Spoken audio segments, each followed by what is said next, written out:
My name is Eleanor Hartley, and I was 23 years old when I volunteered as a field nurse in 1915. They needed us desperately, they said, young women with steady hands and strong constitutions.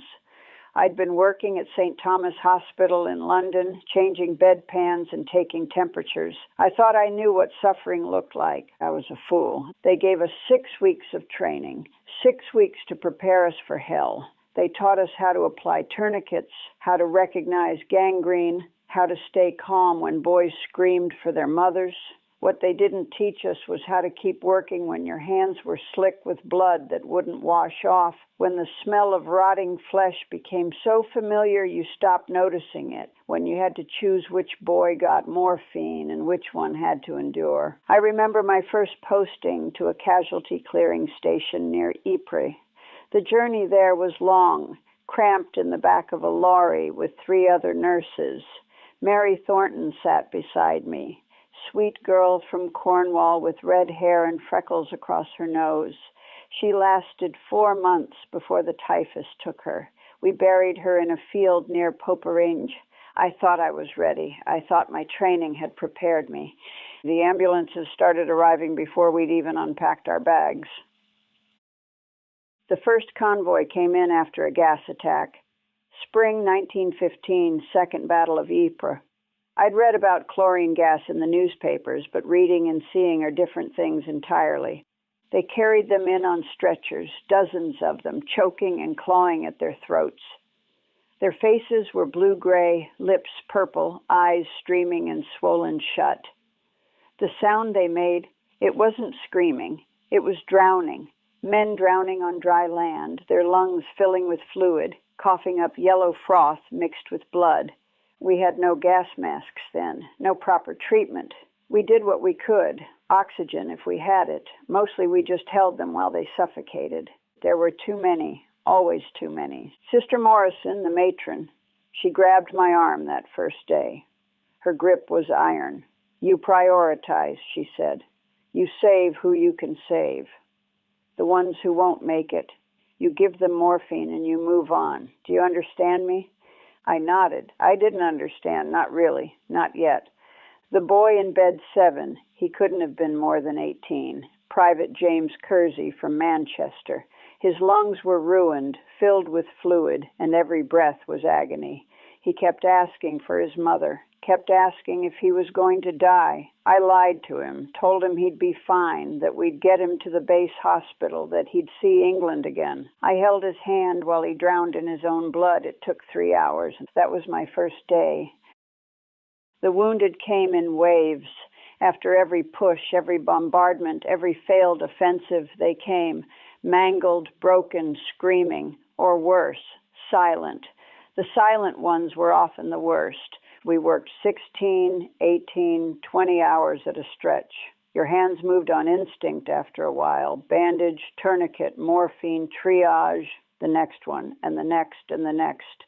The amputations were constant. Legs shattered by shells, arms crushed by debris, feet rotted black with trench foot.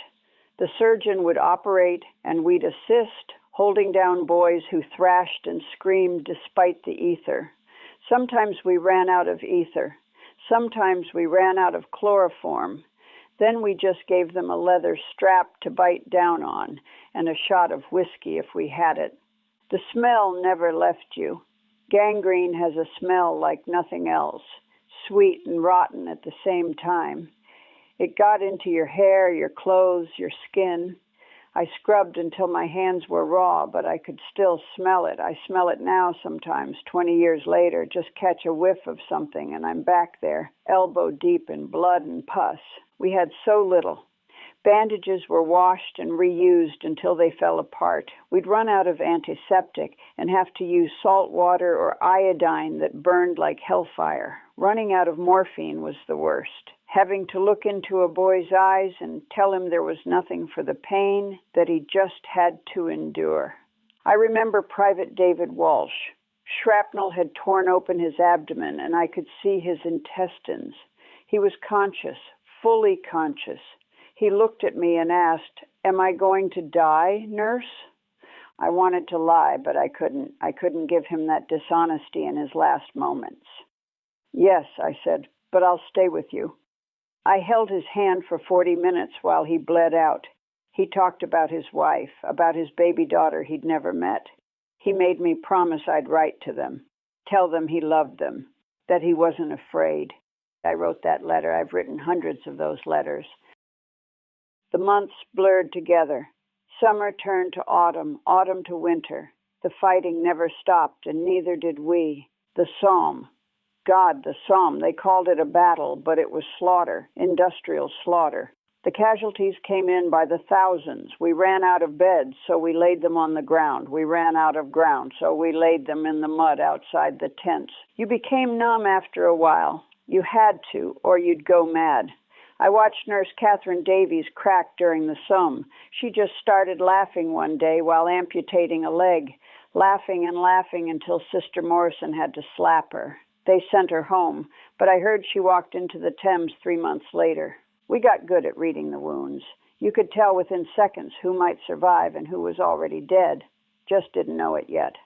Sucking chest wound, gray face, shallow breathing, he's gone. Move on. Arm wound, alert, good color. He lives. Treat him. It sounds cruel. It was cruel. But when you have 50 boys bleeding out and only 2 pairs of hands, you make choices. The choices hollowed us out from the inside. The rats were everywhere, fat as cats, feeding on the dead and the dying. They'd crawl across your feet while you worked. You'd feel them tugging at bandages in the night. We tried to keep the wards clean, but there were too many wounded, too much blood, too much death.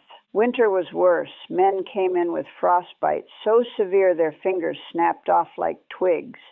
Trench foot so bad we'd peel their boots off and the skin would come with it. Pneumonia swept through the wards, killing boys who'd survived bullets and shells. I stopped sleeping properly. When I did sleep, I dreamed of drowning in blood, of hands reaching for me, hundreds of hands, and I couldn't save any of them. My breaking point came in March of 1918, the German Spring Offensive. They called it Kaiserschlacht, the Kaiser's battle. We called it hell. The casualties were catastrophic. We were evacuating, falling back, and still they kept bringing them in. No beds, no supplies, barely any staff, just chaos and screaming and blood. There was a boy. I never learned his name. Half his face was gone from a shell burst. He was drowning in his own blood, choking, terrified. I had nothing to give him, no morphine, no hope, just my bare hands. I couldn't save him. I couldn't even ease his pain. I just had to watch him die in agony, clawing at his ruined face, making sounds that weren't human anymore. Something broke in me then, something that never healed. I walked outside the tent and I screamed, just stood there in the mud and screamed until my throat was raw. Sister Morrison found me there shaking, covered in blood that wasn't mine. She didn't say anything, just put her hand on my shoulder. She understood. We all understood by then. We'd all broken somewhere along the way. But we kept working. What else could we do? The boys kept dying, and someone had to hold their hands. Someone had to write the letters home. Someone had to carry the weight of all those last words, all those final moments. I stayed until the armistice, November 11th, 1918. The guns finally stopped. The silence was deafening. They say the war ended in 1918. For me, it never ended.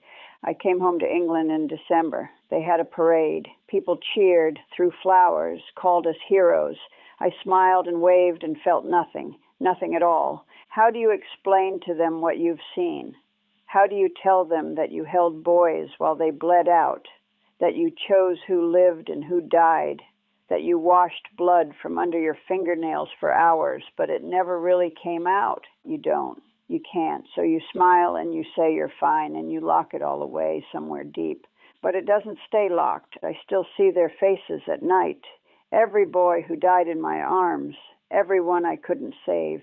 They visit me in dreams, asking why I let them die, why I didn't try harder, why I gave up. I didn't give up. I never gave up. But there were too many, and I was only one person with two hands, and there was never enough morphine, never enough time, never enough of anything except death. My hands shake now. They shook then too, but I couldn't let them. Now I let them shake. They've earned it. I tried to go back to nursing after the war. Lasted 3 months in a civilian hospital. A patient came in with a chest wound from an accident, and suddenly I was back there, back in the mud and blood and screaming. I had to leave. Haven't worked as a nurse since. People thank me for my service. They call me brave. I wasn't brave. Brave would have been running away. I stayed because someone had to, and it destroyed me just as surely as a bullet or a shell would have. The war took more than just the boys who died. It took pieces of everyone who survived. Pieces we'll never get back. I keep a list, all the names I remember, the boys I held, the ones I tried to save. It's not complete. There were too many, and after a while the faces blurred together. But I remember some. Private James Kersey, Private David Walsh, Corporal Thomas Bennett, Lance Corporal William Fraser. The list goes on. 247 names, 247 boys who died asking for their mothers, asking for it to stop hurting, asking if they'd see home again. I lied to most of them, told them they'd be fine. Told them the pain would stop soon. It did stop, just not the way they hoped. They gave me medals.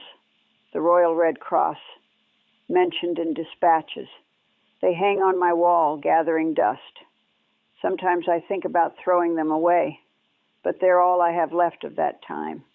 Proof that it happened, that those boys existed, that someone remembers. The worst part is the guilt, survivor's guilt, they call it now, though we didn't have a name for it then. Why did I live when so many died? What made me special? Nothing. Pure chance, random luck. I survived because I stood on the right side of the tent, because I didn't catch typhus or influenza or Spanish flu, because no shell happened to land on my head. And now I'm here, in 1939, watching us march toward another war.